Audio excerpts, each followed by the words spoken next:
Bismillahirrahmanirrahim. Assalamualaikum warahmatullahi wabarakatuh.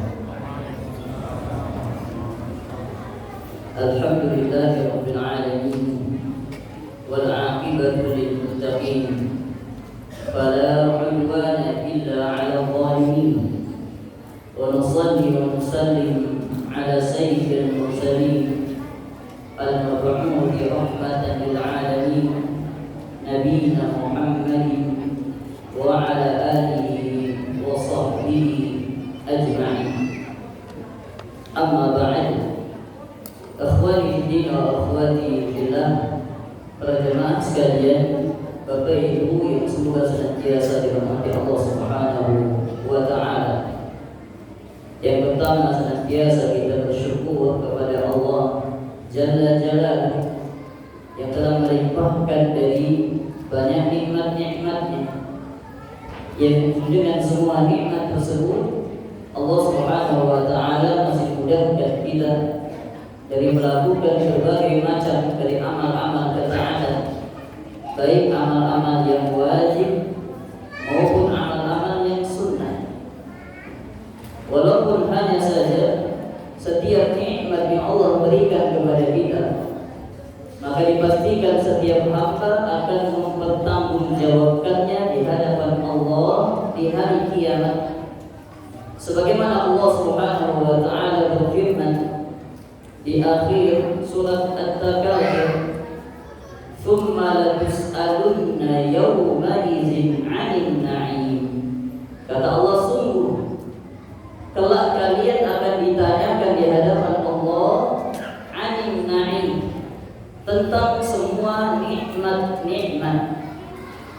Diriwayatkan dari Guru Abi Hatim yang sanadnya bersambung sampai Abdullah bin Mas'ud radhiyallahu anhu. Kata beliau, makna 'anil na'im, makna dari nikmat yang akan ditanyakan adalah nikmatul amani was-sihhah, nikmat keamanan dan nikmat kesehatan. Maka itu di antara nikmat-nikmat yang diberikan kepada kita yang akan ditanyakan di hari kiamat. Kemudian tak lupa salawat beriring salam semoga senantiasa tercurahkan kepada baginda Nabi kita Muhammad sallallahu alaihi wasallam, yang mana beliau telah mencurahkan dari segenap kehidupan beliau dalam rangka membawa umat ini minal dhulumati ilan nur, dari kegelapan-kegelapan masa jahiliyah menuju cahaya Islam, cahaya iman dan cahaya ihsan.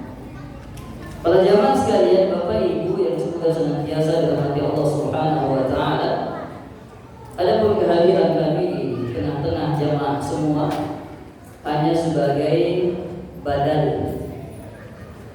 bukan badal haji, bukan badal umroh, tapi badal ta'lim.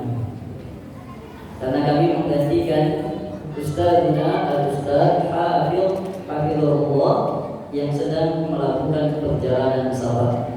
Maka di kesempatan yang berbahagia ini kami diamanai untuk sesaat menggantikan kajian beliau. Adapun pembahasan kita di pertemuan malam hari yang berbahagia ini, kita akan bahas sebuah tema yang berjudul Al-Istiqamatu Ba'dal Iman, keistiqomahan setelah keimanan. Pembahasan istiqamah di masa-masa sekarang, masa-masa yang penuh dengan fitnah, baik fitnah syahwat maupun fitnah syubhat, adalah pembahasan yang penting dan hendaknya diulang-ulang untuk kita dakuni. Dikarenakan fitnah-fitnah mengintai kita setiap hari. Oleh karenanya dahulu ada seorang sahabat yang bernama Sufyan bin Abdullah Al-Thaqafi radhiyallahu anhu. Beliau pernah bertanya kepada Nabi alaihi salatu wasallam, "Ya Rasulullah, qul li fil Islam qawlan la as'alu anhu ahadan ghairah." Wahai Rasulullah, tolong ucapkan untukku sebuah kalimat di dalam Islam yang kalimat ini aku tidak akan pernah tanyakan kepada selain engkau. Maka Nabi alaihi salatu wasallam mengatakan, billah tsumma istaqim. Katakanlah wahai Sufyan, aku beriman kepada Allah, tsumma istaqim, kemudian beristiqomah. Nabi tidak mencukupkan hanya dengan iman di awal, tapi Nabi ingatkan istiqomahlah engkau di atas keimanan. Oleh karenanya sahabat itu dikatakan sahabat ketika mereka beriman sampai kematian mereka. Al-Imam Ibnu Hajar Al-Asqalani menyebutkan sahabat definisinya adalah man laqiyan nabi mu'minan bi wa takhallalat riddatun wa mata 'ala al-Islam. Sahabat itu dikatakan sahabat adalah orang yang berjumpa dengan Nabi, beriman kepada beliau, dan beliau mati di atas keislaman. Menunjukkan sahabat dikatakan sahabat kalau mereka istiqomah beriman dengan Nabi sampai akhir hayat mereka. Para jamaah sekalian, Bapak Ibu yang semoga senantiasa dirahmati Allah Subhanahu wa taala. Pembahasan kita yang pertama, apa itu istiqomah?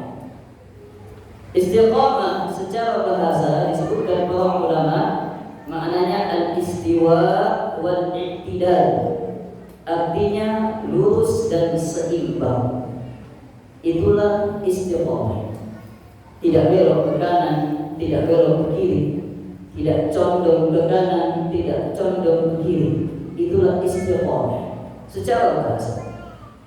Adapun secara istilah, kata Imam Ibnu Hajar Al-Asqalani dalam Fathul Bari, istiqomah adalah kinayatun an tamassuki bi amrillah ta'ala fi'lan aw tarkan.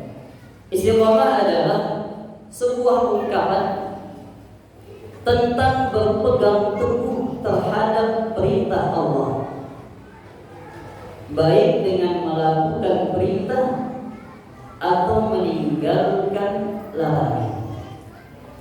Maka itu istiqomah. Ketika seorang hamba berpegang teguh dengan apa yang diperintahkan oleh Allah, dalam meninggalkan apa yang dilarang oleh Allah, maka itu dikatakan istiqomah. Dan istiqomah di dalam agama kita memiliki kedudukan. Di antara kedudukan istiqomah yang pertama, bahwasanya istiqomah adalah permintaan terbanyak seorang hamba. Seorang hamba itu banyak meminta kepada Allah, tapi dari semua permintaan kita, permintaan terbanyak kita adalah meminta keistiqomahan. Bahkan kita baca di setiap salat minimal 17 kali, karena dia adalah satu ayat dari rukun salat. Allah Subhanahu wa taala berfirman, ihdinas siratal mustaqim. Ya Allah, tunjukilah kami jalan keistiqomahan. Dan kalimat ini diulang-ulang setiap salat, menunjukkan ini permintaan terbanyak seorang hamba, diberikan jalan keistiqomahan menuju Allah Subhanahu wa taala. Ini kedudukan yang pertama. Kemudian kedudukan yang kedua dari istiqomah, bahwasanya istiqomah lebih membutuhkan kesungguhan dibanding sekedar memulai. Ada istiqomah dalam amal dan ada memulai amal. Kalau memulai amal maka itu lebih mudah, tapi istiqomah di atas amal itu lebih membutuhkan kesungguhan. Oleh karenanya Allah dan Rasulnya senantiasa memotivasi kita untuk istiqomah dan mengancam orang-orang yang meninggalkan keistiqomahan. Pernah turun kepada Nabi SAW sebuah ayat dalam surat Hud ayat 112. Allah berfirman, fastaqim kama umirta wa man taba ma'aka. Kata Allah Subhanahu wa taala, wahai Muhammad, istiqomahlah engkau sebagaimana yang engkau diperintahkan, dan demikian istiqomahlah orang-orang yang bertaubat bersama. Kata Abdullah bin Abbas radhiyallahu ketika beliau mengomentari ayat ini, kata beliau, "Ma nazala ala Rasulillah sallallahu alaihi wasallam ayatun hiya asyaddu wa la asyaddu min hadhihi al-ayat." Tidak pernah turun kepada Nabi alaihi wasallam sebuah ayat yang lebih dahsyat, yang lebih berat, yang lebih membuat Nabi tertekan min hadhil ayat, daripada turunnya ayat ini. Jadi turunnya ayat memerintahkan Nabi untuk istiqomah di antara ayat-ayat yang tertera di sisi Nabi alaihi wasallam, menunjukkan keistiqomahan perkara yang lebih membutuhkan usaha, lebih membutuhkan pengorbanan. Oleh karenanya Nabi alaihi wasallam pernah ingatkan, ihris ala ma yanfa'uka wasta'in billah wa la ta'jiz. Dan riwayat Muslim, kata Nabi alaihi wasallam, wahai para sahabat, semangatlah kalian atas apa yang diperintahkan kepada kalian, atas apa yang bermanfaat untuk kalian, dan mohonlah pertolongan kepada Allah, wa la ta'jiz, janganlah engkau lemah. Kata Syekh Muhammad bin Shalih Al-Utsaimin dalam syarah Riyadhus Shalihin, makna jangan lemah adalah janganlah engkau tinggalkan amal soleh yang telah engkau mulai. Itu maksud Nabi. Kalau sudah melakukan hal yang bermanfaat, lakukan. Minta tolong kepada Allah Subhanahu wa taala, jangan lemah. Jadi maknanya istiqomahlah, jangan ditinggal. Yang sudah punya kebiasaan membaca Al-Quran, jangan lemah. Istiqomah, jangan ditinggalkan. Oleh karenanya Nabi SAW pernah memberikan nasihat kepada sahabat Abdullah bin Amr bin Al-As radhiyallahu ta'ala. Kata Nabi, ya Abdullah, la takun mithla fulan kana yaqumul lail fataraka qiyamal lail. Wahai Abdullah bin Amr bin Al-As, jangan jadi seperti si fulan. Kenapa? Karena si fulan dulu biasa sholat malam, tapi sekarang si fulan telah meninggalkan sholat malam. Dia tidak lagi istiqomah. Di hadis ini Nabi tidak menyebutkan nama. Sebagian mengatakan memang Nabi tidak sebutkan namanya. Sebagian mengatakan sahabat yang menyembunyikan namanya siapa. Sebagian mengatakan ada rawi yang sengaja menyembunyikan namanya siapa. Karena nama siapa tidak penting. Yang penting adalah isi wasiat Nabi alaihi wasallam. Ini beda kita dengan para sahabat. Kalau kita yang paling dicari bukan makna kalimatnya, tapi dicari apa? Siapa orang? Siapa ini? Ini kita. Tapi kalau sahabat hati yang bersih, mereka hanya fokus dengan isi dari wasiat Nabi alaihi wasallam. Maka ini kedudukan istiqomah yang lebih membutuhkan usaha daripada sekedar membuat. Kemudian yang ketiga dari kedudukan istiqomah, bahwasanya orang yang dianugerahkan keistiqomahan, maka dirinya kamathalil jabal, kokoh seperti gunung. Sebagaimana Al-Imam Abu Layth As-Samarqandi rahimahullah dalam kitabnya Tanbihul Ghafilin, beliau menyebutkan ayyakuna mathaluhu kamathalil jabal. Orang yang istiqomah itu dirinya itu ibarat sebuah gunung. Wa anna lahu arba'a alamat. Dan gunung itu memiliki 4 tanda kekokohan. Yang pertama kata beliau, la yaribuhul haq. Gunung itu tetap kokoh, tidak akan meleleh walau dihantam panas. Ini yang pertama. La yujammidul bardu. Gunung itu tetap kokoh, tidak menjadi beku walau dihantam dingin. La yunhibuhus sayl. Gunung itu tetap kokoh, tidak hilang walau dihantam banjir. Itu gunung. Dan orang yang istiqomah, apapun yang menghantamnya, dia akan tetap kokoh. Walaupun syahwat datang menyambar dari kiri dan kanan, Walaupun syubhat datang menyambar di depan dan belakang, karena dia punya ilmu dan kesabaran, maka dia menjadi hamba yang istiqomah, kokohnya seperti gunung. Yang keempat, la tuhadiku rih, gunung itu tetap kokoh walau dihantam angin. Maka demikian kata Abu Layth As-Samarqandi, kehidupan seseorang yang istiqomah di atas agama Allah Subhanahu wa ta'ala. Maka wajib Nabi alaihi salatu wasallam meminta kepada Allah, Allahumma ya muqallibal qulub tsabbit qalbi ala dinik. Ya Allah yang membolak-balikkan hati, kokohkanlah hati kami di atas agama. Karena kekokohan hati, keistiqomahan akan menjadikan seorang hamba itu kebal dari setiap hantaman-hantaman yang datang menerjang diri. Para jemaah sekalian, Bapak Ibu yang semoga senantiasa dirahmati Allah Subhanahu wa ta'ala, dan kedudukan yang keempat dari istiqamah, yaitu orang yang istiqamah, maka dia akan jauh dari kekhawatiran dan kesedihan. Dan ini Allah Subhanahu wa ta'ala sampaikan di dalam Al-Quran.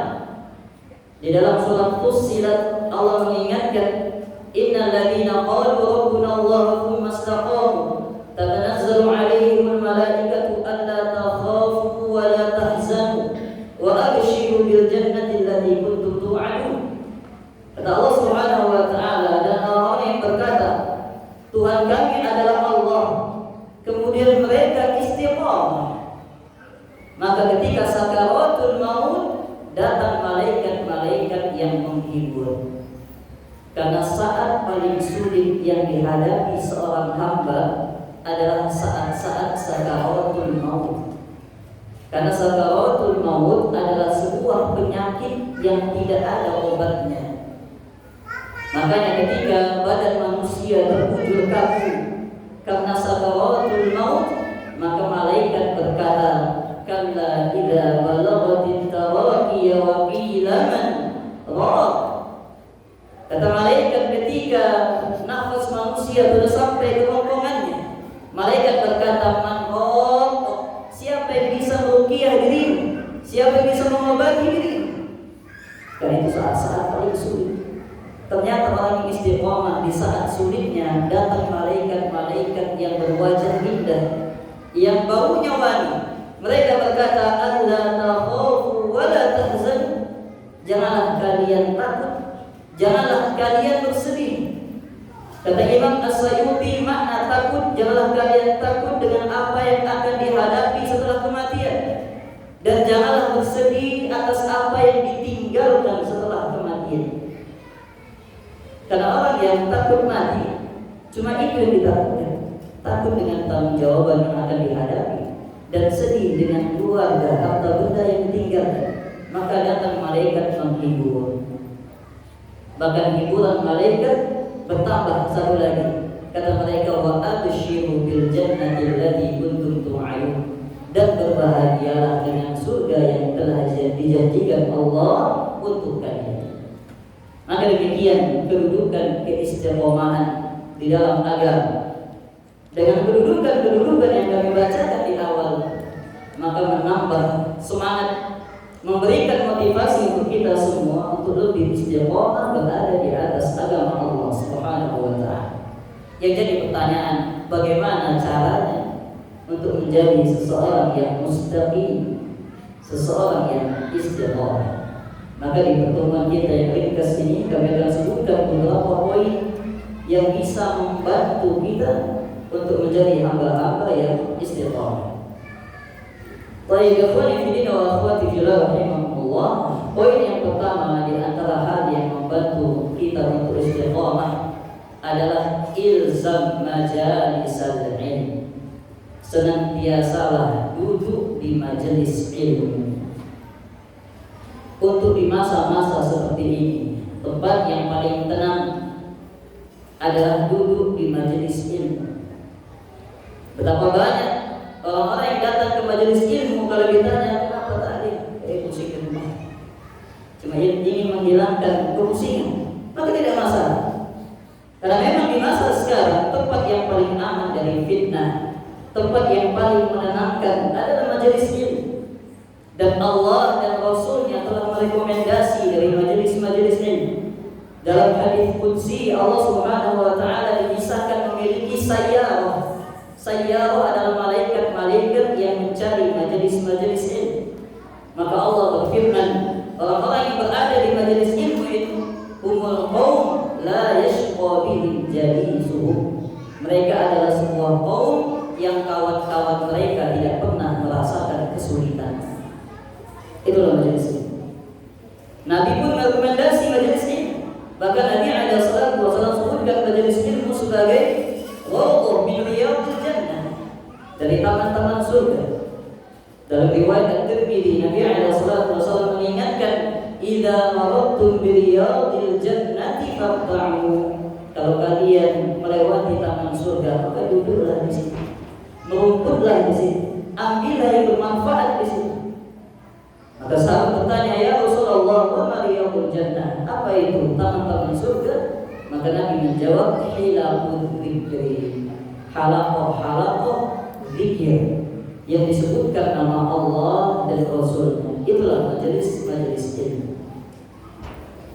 Bahkan Nabi mengatakan, siapa yang duduk di majelis ilmu, nazalat alaihimus sakinah wa ghasyiyatuhumur rahmah wa hafathumul malaikah wa dzakarahumullah fi man indah.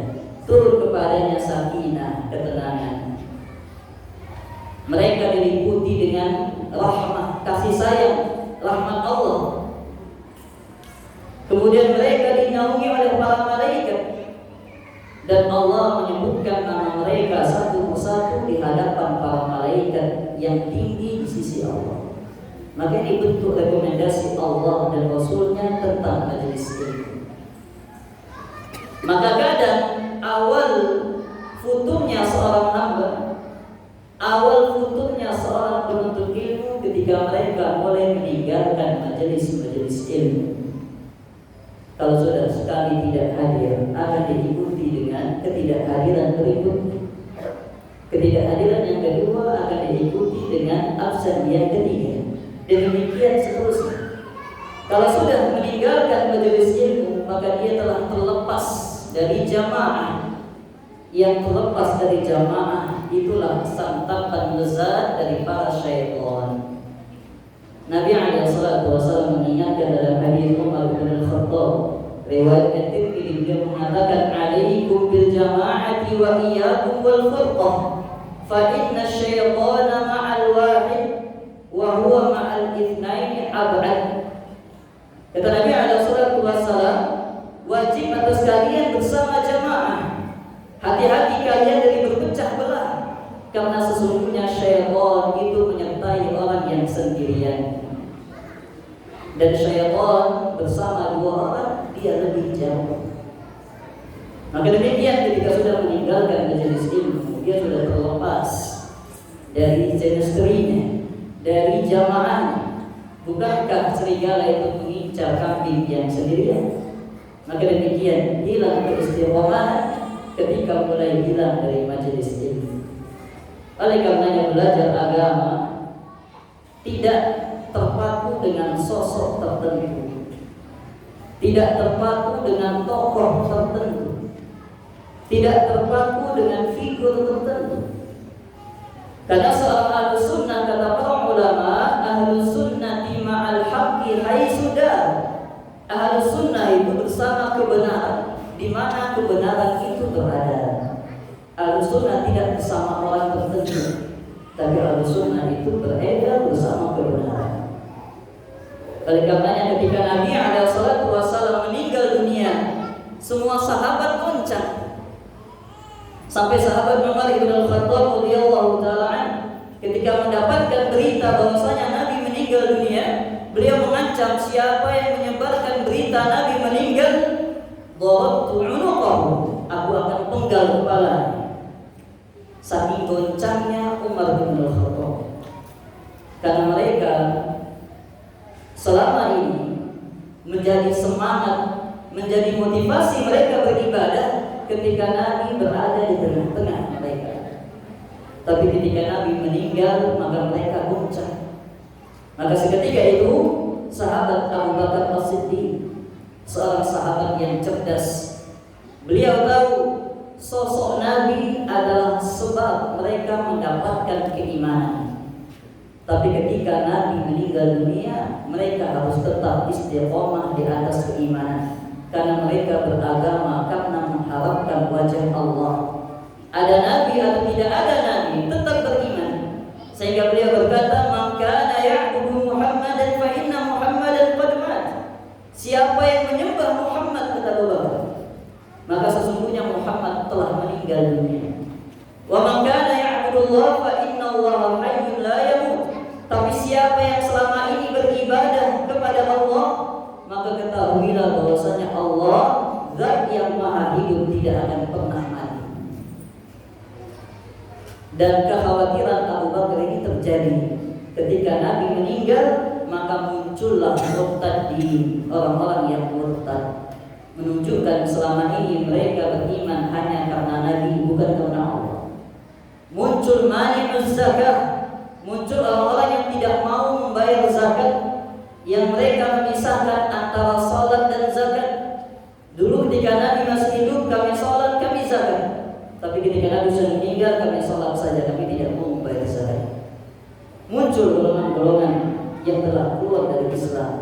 Kemudian Abu Bakar membaca firman Allah dalam surat Ali Imran ayat 144, "Wa ma Muhammadun illa rasulun qad khalat min qablihi ar-rusul afa in mata aw qutila inqalabtum ala aqabikum." Kata Allah Subhanahu wa taala, tidaklah Muhammad melainkan hanya seorang rasul, dan telah berlalu rasul-rasul sebelumnya. Apakah ketika beliau meninggal kalian kembali murtad? Maka ini fakihnya sahabat Abu Bakar As-Siddiq radhiyallahu taala. Maka adanya seorang ustaz, adanya seorang syekh, adanya seorang guru, itu hanya sebab keimanan, sebab bertambahnya keimanan. Tapi tetap amalan itu dilakukan karena Allah Subhanahu wa taala. Oleh karenanya Syekh Shalih Al-Utsaimin beliau pernah mengatakan, "Talabul ilmi idza kana ma'ahu qalbun fattah wa syaikhun nasah wa kutubun sihhah adrak." Penuntut ilmu itu jika dia memiliki yang pertama qalbun fattah, hati yang terbuka. Yang kedua, syaikhun nasah, dia memiliki seorang guru yang menasehati dirinya. Gurunya adalah seorang penasehat. Wa kutubun sihhah, dan dia memiliki kitab-kitab referensi yang sahih. Ini tiga unsurnya: hatinya terbuka, gurunya penasehat, kitabnya kitab yang sahih. Kata beliau, adrak, pasti dia mendapatkan ilmu. Ini nasihat beliau dalam Khalasah Ta'zimil Ilm. Maka kadang kita susah untuk dapat ilmu, mungkin hilang salah satu dari itu. Tapi alhamdulillah, para jamaah yang hadir, Allah mengerahkan tiga ini. Allah berikan hati yang terbuka untuk mendengarkan ilmu. Allah berikan di tengah-tengah para ikhwah, para guru yang memberikan nasihat, dan dimampukan untuk memiliki kitab-kitab yang sahih sebagai referensi. Maka ini para jemaah sekalian, kiat yang pertama untuk istiqomah di atas agama, senantiasa berpegang dengan majelis ilmu.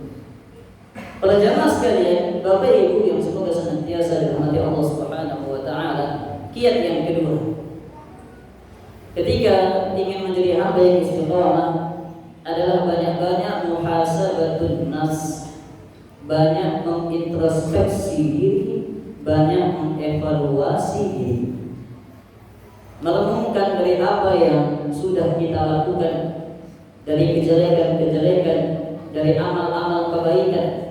Terlebih sudah berlalu 1 tahun, menunjukkan usia semakin berkurang, karena diri kita seperti sepotong kain, semakin bertambah hari, maka semakin lepas setiap untayan-untayan benangnya, sehingga banyak-banyak muhasabah. Al-Imam Ibnu Qayyim rahimahullah dalam kitabnya Madarijus Salikin, beliau sebutkan muhasabah itu ada 3 landasan. Yang pertama kata beliau al-istinarah binuril hikmah. Hendaklah dia mengambil cahaya ilmu ketika bermuhasabah, ketika mengevaluasi diri.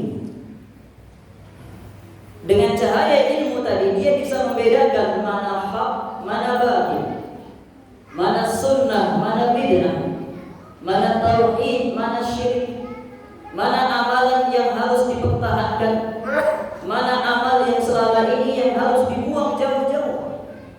Sehingga dia bangun muhasabahnya di atas ilmu agama. Karena muhasabah bukan sekedar nangis-nangis 1 jam, 2 jam, bukan. Tapi muhasabah butuh landasan ilmu. Itu yang pertama. Landasan muhasabah yang kedua adalah su'udz dhanni bin nafsi. Banyak-banyak berprasangka buruk pada diri sendiri. Kita ini kalau dapat masalah, seringnya yang disalahkan orang lain. Setelah itu baru kita mengatakan mungkin juga salah saya. Tapi itu yang kedua. Yang pertama orang lain. Padahal orang yang muhasabah itu yang pertama dia salahkan dirinya sendiri. Itu bentuk mengakui kelemahan diri. Dan kalau kita perhatikan dari apa yang ada pada diri kita, ada hal-hal yang baik yang sudah kita punya, tetapi lambat laun hal-hal baik itu menjadi hilang. Al-Imam As-Sayyuti rahimahullah dalam kitabnya Husnul Muhadharah, beliau pernah berkata, khamsu khisalin fis sirari law kanat fil kibari ma'a rabbihim lakanu awliya. Ada 5 sifat anak-anak. Seandainya 5 sifat ini terbawa sampai tua, maka pasti mereka menjadi wali-wali Allah. Sifat yang pertama, la yahtamuna birrizqi. Sifat anak-anak yang pertama, mereka tidak begitu mengkhawatirkan rezeki mereka. Belum pernah kita temukan ada anak usia 7 tahun duduk di teras minum kopi. Ditanya kenapa deh? Saya ini minum Ustaz. Nanti kalau besar usaha apa ya? Ada Pak? Nah, enggak ada. Mereka tidak mengkhawatirkan. Yang penting masih ada ibu, masih ada bapak di rumah, besok tadi selesai. Tapi ternyata beriring bertambahnya usia orang-orang tua muncul kekhawatiran. Walaupun sudah bekerja tetap, walaupun sudah tetap bekerja, tapi masih muncul kekhawatiran. Dia punya modal tenaga, dia punya modal harta, tapi masih muncul kekhawatiran. Maka hilang dari sifat yang pertama. Kemudian sifat yang kedua, idza maridu la yashku min khaliqihi. Anak-anak itu kalau mereka sakit, mereka tidak pernah menyalahkan Allah Subhanahu wa ta'ala. Mereka merintih, mereka menangis, mereka minta obat. Tapi orang-orang dewasa sering bertambah usia. Betapa banyak orang yang dewasa ketika mereka sakit, mereka berkata Allah tidak adil. Kenapa sakit begini? Kenapa tidak orang lain saja? Hilang sifat yang kedua. Yang ketiga, kata Imam As-Sayyuti, ya'kuluna at-ta'ama mujtami'in. Bahwasanya anak-anak itu kalau mereka memakan makanan mujtami'in, mereka mudah bagi-bagi. Itu anak-anak. Kalau mereka bawa makanan sambil main, maka mereka mudah bagi-bagi. Sehingga kalau ada anak-anak yang bawa makanan keluar rumah pelit, waliyahulillah, biasanya sudah dapat bisikan. Siapa yang bisikan? Yang bisikan ya Bu? Kadang bapak sama ibunya, jangan dibagi-bagi nanti gak kenyang. Padahal watak mereka mujtami, mereka biasa begitu. Seiring bertambahnya usia, bertambahnya umur, semakin dewasa, maka sifat ini hilang. Kalau kita lama-lama menjadi mansur, makan curang, bahkan punya kawannya boleh dimakan, jangan bagi-bagi, maka hilang sifat sifatnya. Yang keempat kata beliau, idza khafu jarat uyunuhum bid-dumu'. Anak-anak itu kalau mereka takut, maka mereka langsung menangis. Demikian anak. Kalau merasa takut, mereka menangis. Seiring bertambah waktu, bertambah usia,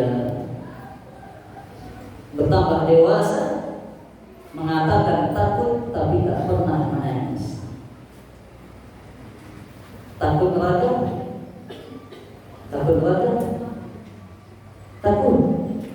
Semuanya takut neraka, tapi tidak pernah menangisi dosa-dosa yang bisa menyebabkan masuk ke dalam api. Nah, maka ini sifat dari sifat anak. Yang terakhir yang kelima kata beliau, idza takhasamu tasara'u ila sulhi. Anak-anak itu kalau mereka bertikai, mereka saling bersegera untuk berdamai. Al-Imam As-Sayuti dengan kalimat tasara'u, saling bersegera berdamai, menunjukkan kalau anak-anak kita ribut dengan kawannya, kedua belah pihak itu bersemangat untuk saling berdamai. Main jam 8, jam 9 ribut, jam 10 damai lagi, jam 11 ribut lagi, jam 12 damai. Semakin bertambah usia, semakin dewasa, semakin tua, ribut dengan kawannya jam 8 pagi, jam 9 damai, tapi jam 9 10 tahun kemudian ya tidak apa? Ini susah hilang. Allah ya. Ini sifat yang perlu dimuhasabah. Ketika As-Sayuti ada, ternyata ketika kita masih kecil, maka wajar beliau katakan kalau kita sudah dewasa, sifat-sifat ini akan menjadikan kita wali-wali Allah Subhanahu wa ta'ala. Para jemaah sekalian, Bapak Ibu yang semoga senantiasa dirahmati Allah Subhanahu wa ta'ala, landasan yang ketiga dari muhasabah adalah antumayyiza al-fitnah an-ni'mah minal fitnah. Seorang hamba harus membedakan mana yang menjadi nikmat dan mana ujian serta fitnah. Kadang kita mendapatkan rezeki yang banyak, kita kira itu nikmat, tapi ternyata ujian. Kadang kita mendapat musibah, kita pikir itu ujian, ternyata itu nikmat. Oleh karenanya Al-Imam Abu Hazim rahimahullah beliau mengatakan, kullu ni'matin la tuqarribu min Allah fa hiya baliyah. Setiap nikmat yang tidak mendekatkan diri kepada Allah, itulah hakikat dari ujian, itulah hakikat dari musibah. Oleh karenanya kadang apa yang tampak sebagai nikmat ternyata ujian. Di dalam surat At-Taghabun di dua tempat Allah mengingatkan, innama amwalukum wa auladukum fitnah, kata Allah. Sesungguhnya harta kalian dan anak-anak kalian adalah fitnah. Allah berfirman juga, inna min azwajikum wa auladikum fitnah. Sesungguhnya dari pasangan-pasangan kalian dan anak-anak kalian adalah fitnah, ujian. Kapan harta, anak dan pasangan menjadi ujian? Ketika semua ini tidak mendekatkan diri kita kepada Allah Subhanahu wa ta'ala. Kapan menjadi nikmat? Ketika mereka ini mendekatkan kita kepada Allah Subhanahu wa ta'ala. Maka seorang hamba yang ingin muhasabah harus bisa bedakan ini. Mana yang sebenarnya nikmat, mana yang sebenarnya nikmah, mana yang jadi nikmat, mana yang menjadi ujian. Oleh karenanya Nabi alaihi wasallam dalam riwayat At-Tabrani dari Abu Hurairah radhiyallahu anhu, beliau pernah berdoa dengan beberapa doa. Beliau berkata, Allahumma inni a'udzubika min jalis su'. Ya Allah, aku berlindung kepadamu dari tetangga yang jelek. Wa min zawjin tushayyibuni qabla al-mashyi. Dan aku berlindung kepadamu ya Allah dari pasangan yang membuatku beruban sebelum waktunya beruban. ternyata ada pasangan yang bisa membuat kita berubah padahal belum waktunya berubah. Sehingga kalau bapak muncul uban tambahan, itu harus dirinci. Ini uban apa ini? Masalah ekonomi, atau selingkuh oleh istri, atau banyak macam. Oleh karenanya, sebagian ulama tafsir ketika mereka menafsirkan firman Allah dalam surat Al-Baqarah di antara doa yang dibaca para jamaah haji, "Minhum may yaqulu rabbana atina fid dunya hasanah wa fil akhirati hasanah wa qina adzabannar." Nah, ya Allah, berikanlah kami kebaikan dunia dan kebaikan akhirat, dan jagalah kami dari api neraka. Sebagian mengatakan wa qina adzabannar, maknanya wa qina minal mar'atis sayyi'ah, jagalah kami dari pasangan, dari istri yang membawa kejelekan. Mereka tafsirkan azab neraka dengan istri yang membawa kejelekan, menunjukkan pasangan-pasangan itu bisa membawa masing-masing kita ke dalam api. Maka ini 3 landasan dari muhasabah yang diucapkan oleh Imam Ibnul Qayyim rahimahullah ta'ala. Bapak Ibu para jamaah yang semoga senantiasa dirahmati Allah Subhanahu wa ta'ala. Ini 2 kiat yang pertama. Waktu Isya silakan. Jam berapa Isya? Sudah masuk? Sudah. 1 poin lagi, insyaallah. Di antara kiat untuk istiqamah adalah memperbanyak zikrullah dan mengurangi zikrun nas. Zikir itu ada 2. Ada zikrullah, artinya mengingat Allah. Yang kedua disebut dengan zikrun nas. Zikrun nas maknanya adalah menyebutkan atau memperbincangkan manusia. Jadi ternyata zikrullah dan zikrun nas ini bertolak belakang. Karena kita terlalu banyak membicarakan manusia, lupa berzikir kepada Allah. Orang yang banyak berzikir kepada Allah, maka dia akan kurang memperbincangkan manusia.